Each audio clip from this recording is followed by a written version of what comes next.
നമ്മൾ ഗണ്ഡേശ്വരി ക്ഷേത്രത്തിൽ നിന്ന് ടെമ്പിളിൽ നിന്ന് നേരെ പോയത് ഹിരാക്കുഡ് ഡാമിലേക്കാണ്. ഹിരാക്കുഡ് ഡാം എന്ന് പറയുന്നത് ഈ ഒറീസയിലെ സംബൽപൂർ ഡിസ്ട്രിക്റ്റിലാണ് ഉള്ളത്. 292 kilometre far from north west of Bhubaneswar. 292 kilometre north west of Bhubaneswar. അതുപോലെ 15 കിലോമീറ്റർ ഫാർ ഫ്രം സംബൽപൂർ. ഇത് മഹാനദിയിലാണല്ലോ കൺസ്ട്രക്ട് ചെയ്തിരിക്കുന്നത് ഈ ഹിരാക്കുഡ് ഡാം. ഇത് ലോങ്ങസ്റ്റ് എർത്തേൺ ഡാം എന്നാണ് പറയുന്നത്. വേൾഡിലെ തന്നെ ലോങ്ങസ്റ്റ് എർത്തേൺ ഡാം എന്നാണ് ഇതിനെ പറയുന്നത്. കണ്ട മഹാനദി കണ്ട മഹാനദി ഇങ്ങനെ സ്പ്രെഡ് ചെയ്ത് കിടക്കുക. എത്ര കിലോമീറ്റർ ആണെന്നോ. നല്ല രസമുണ്ടാകും കാണാൻ. ബ്ലൂ കളറിൽ നല്ല വെള്ളമാണ്. ഒട്ടും തന്നെ സാൾട്ടി വാട്ടർ അല്ല. അതിനെ സ്പ്രെഡ് ചെയ്ത് കിടക്കുക.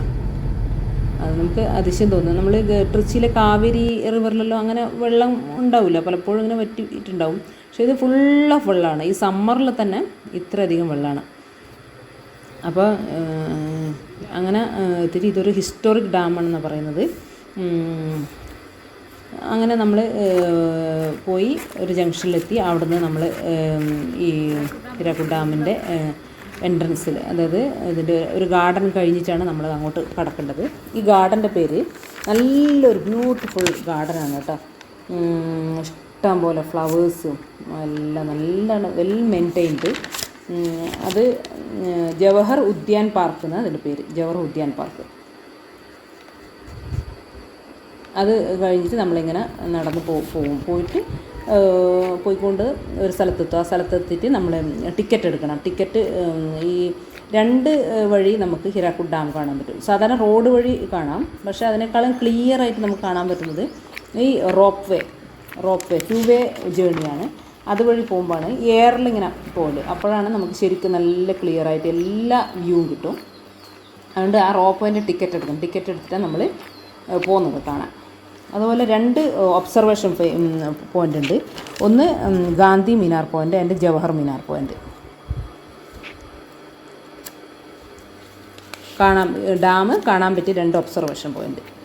അപ്പോൾ നമ്മൾ ടിക്കറ്റ് എടുത്തിട്ട് ഇങ്ങനെ ഈ റോപ്പ് വേയിൽ കയറും. റോപ്പ് വേയിൽ കയറിയിട്ട് ഇങ്ങനെ പോവും. റോപ്പ് വേയിൽ പോയിട്ട് ഒരു പ്ലാറ്റ്ഫോമിലെത്തും. അവിടെ എത്തിയിട്ട് അവിടെ നിന്ന് ഒരു സ്പൈറലായിട്ടുള്ള ഒരു സ്റ്റെപ്പ്, കുറേ സ്പൈറൽ സ്റ്റെപ്പ് ഇനി മേലോട്ട് കയറും. മേലോട്ട് കയറിയിട്ടാകുമ്പോൾ വേറൊരു പ്ലാറ്റ്ഫോമിലെത്തും. അവിടെ നിന്നാണ് അത് ആ പ്ലാറ്റ്ഫോം ഫുള്ള് കറങ്ങുന്നുണ്ടാവും. അപ്പം നമ്മൾക്ക് എല്ലാ ഭാഗവും റൗണ്ടായിട്ട് എല്ലാ ഭാഗവും ഡാമിൻ്റെ എല്ലാ ഭാഗങ്ങളും കാണാൻ പറ്റും. അതാണ് ഇതിൻ്റെ ഇങ്ങനെ പോകുന്നതിൻ്റെ ആവശ്യം.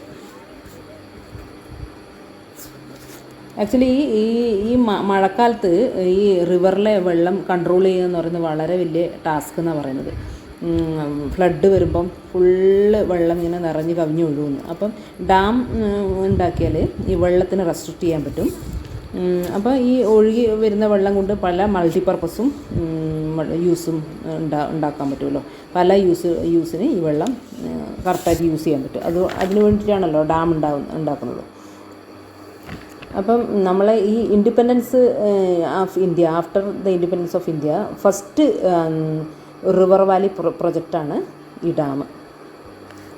നമ്മുടെ കൺട്രീനെ തന്നെ ഒരു പ്രൗഡാക്കാൻ പറ്റുന്ന ഒരു ലാൻഡ്മാർക്ക് പ്രൊജക്റ്റാണെന്ന്.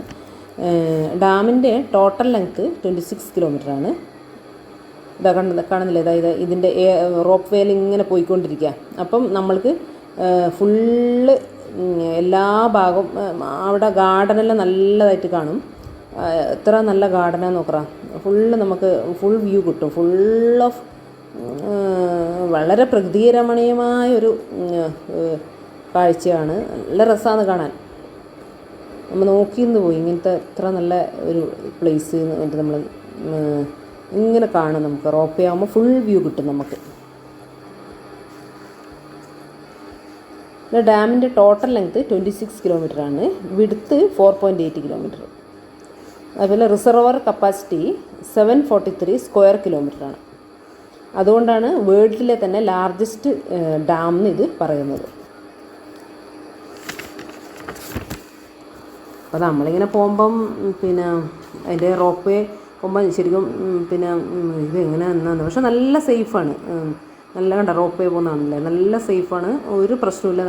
വളരെ കൂളായിട്ട് നമുക്ക് അതിൽ കയറിയിരുന്ന് ട്രാവൽ ചെയ്യാൻ പറ്റും. നമുക്ക് എല്ലാ വ്യൂവും കിട്ടും, ഡാമിന് ചുറ്റുപാടുള്ള എല്ലാ കാര്യങ്ങളും.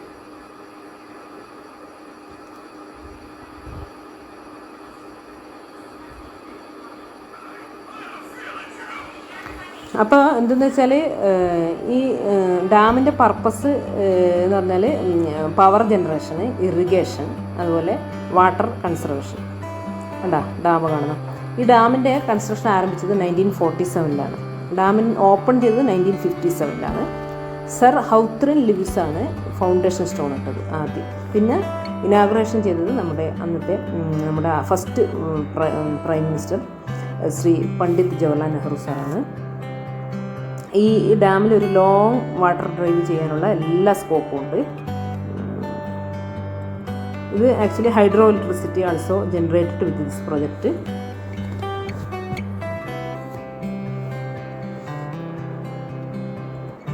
ഞങ്ങൾ അവിടുന്ന് കുറച്ച് ഫോട്ടോസൊക്കെ എടുത്തു അതിൻ്റെ മേലെ നിന്ന് റിവർ കാണുന്ന രീതിയിൽ. പക്ഷേ ഇതിലെത്ര ക്ലിയർ ആയിട്ടുണ്ടെന്ന് അറിയില്ല. പക്ഷേ വളരെ ഭംഗിയായിരുന്നു കാണാൻ. ഇതാ സ്പൈറൽ സ്റ്റെപ്പാണ്. ഈ സ്പൈറൽ സ്റ്റെപ്പ് കയറിയിട്ട് മേലെ പോകുന്നത് ഈ റോപ്പ് ഇറങ്ങിയിട്ട് എയർ റോപ്പ് വേ ഇറങ്ങിയിട്ട് സ്പൈറൽ സ്റ്റെപ്പ് കയറിയിട്ട് മേലെ പോകണം. ഇറങ്ങുമ്പോഴും ഇതേമാതിരി സ്പൈറൽ സ്റ്റെപ്പ് കയറിയിട്ട് താഴോട്ട് ഇറങ്ങണം. അത് കാണുന്നില്ല ഗാർഡൻ. എന്നിട്ട് അങ്ങനെയാണ് നമ്മളത് എല്ലാം കണ്ടിട്ട് താഴോട്ട് വന്നു.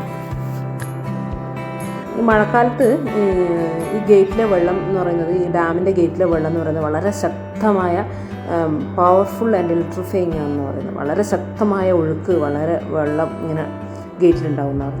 ഈ രണ്ടാമത്തെ പ്ലാറ്റ്ഫോമിൽ കയറുമ്പോൾ നമുക്കിത് ഇതേമാതിരി എല്ലാം കാണാൻ പറ്റും. ഇതാണ് റോഡ് വഴി പോയിട്ട് കാണാനുള്ള ഇത്. പക്ഷെ നമുക്ക് ഇതുവഴിയാകുമ്പോൾ നല്ലോണം ക്ലിയർ ആയിട്ട് കാണാനാവും.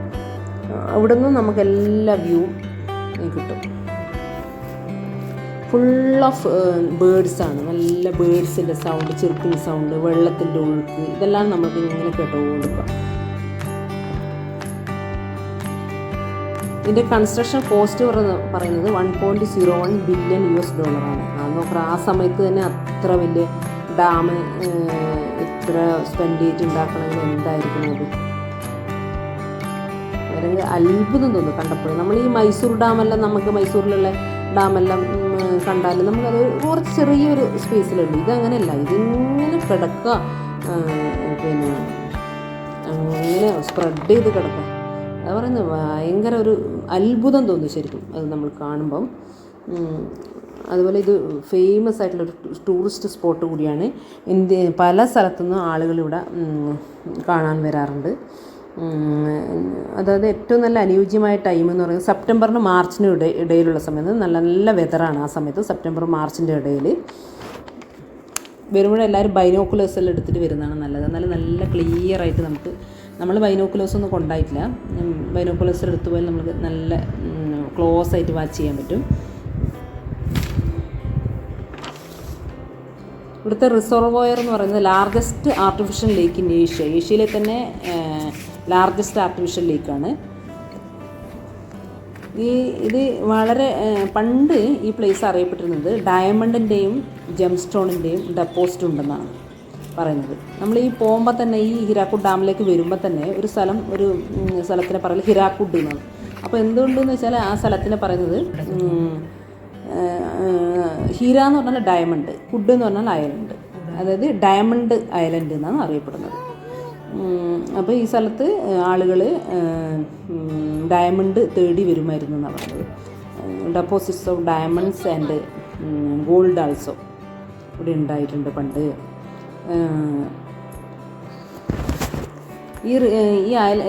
ഇതുള്ളത് മഹാനദിയുടെയും ഐബി റിവറിൻ്റെയും, അതൊരു മഹാനദീൻ്റെ ഒരു ട്രിബ്യൂട്ടറിയാണ്, ഐബി റിവറിൻ്റെയും ഇടയിലാണ് ഉള്ളത്.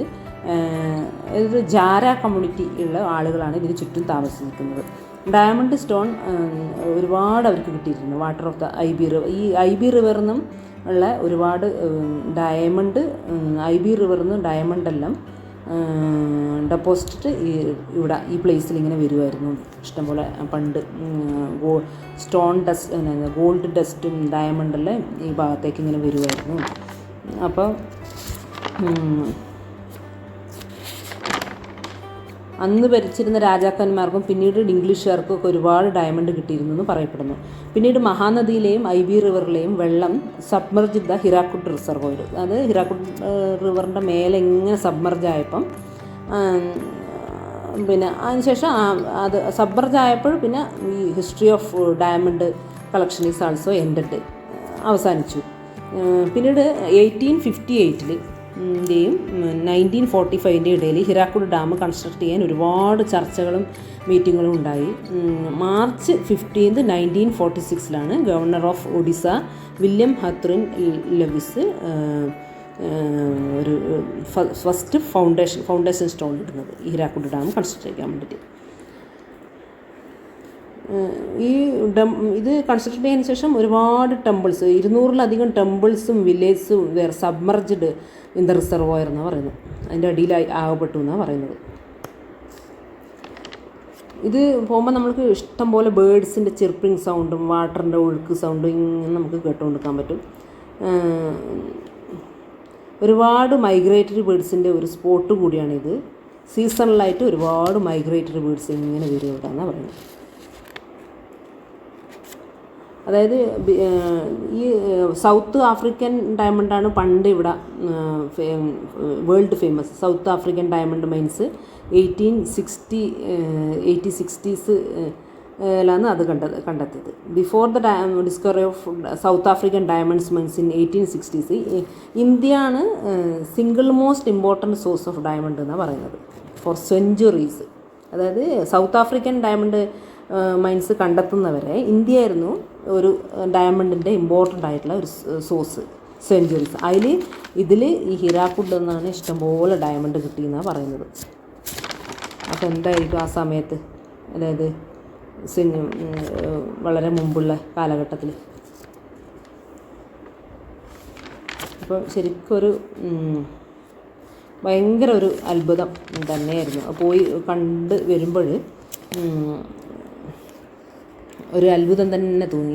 ഇങ്ങനത്തെ ഒരു സ്ഥലം ഉണ്ടല്ലോ ഇവിടെ. അപ്പോൾ നല്ലൊരു വ്യൂ ആയിരുന്നു നമുക്ക് കിട്ടിയത്. അങ്ങനെ ഞങ്ങൾ ഇതൊക്കെ കണ്ട് നല്ല എൻജോയ് ചെയ്ത് കുറേ സമയം അവിടെ ഇരുന്ന് ഞങ്ങൾ രാവിലെ 11 മണിക്കാണ് പോയത്. എന്നിട്ട് കൂടി നല്ല കാറ്റ്, നല്ലൊരു കൂളിങ് ഫീലിംഗ് ഉണ്ടായത്. വൈകുന്നേരം പോയാൽ എന്തായിരിക്കും ഞങ്ങൾ പറഞ്ഞു. അപ്പോൾ അങ്ങനെ പോയിട്ട് ഞങ്ങളതെല്ലാം കണ്ട് ഭയങ്കര ഒരു അത്ഭുതമായി തോന്നി. അങ്ങനെ അതൊക്കെ കണ്ട് വന്ന് തിരിച്ചു വന്നു. അതെ ഈ വീഡിയോ നിങ്ങൾക്ക് ഇഷ്ടപ്പെട്ടെന്ന് വിചാരിക്കുന്നു. എല്ലാവരും ലൈക്ക് ചെയ്യുക, ഷെയർ ചെയ്യുക, സബ്സ്ക്രൈബ് കൂടി ചെയ്യുക. Thank you.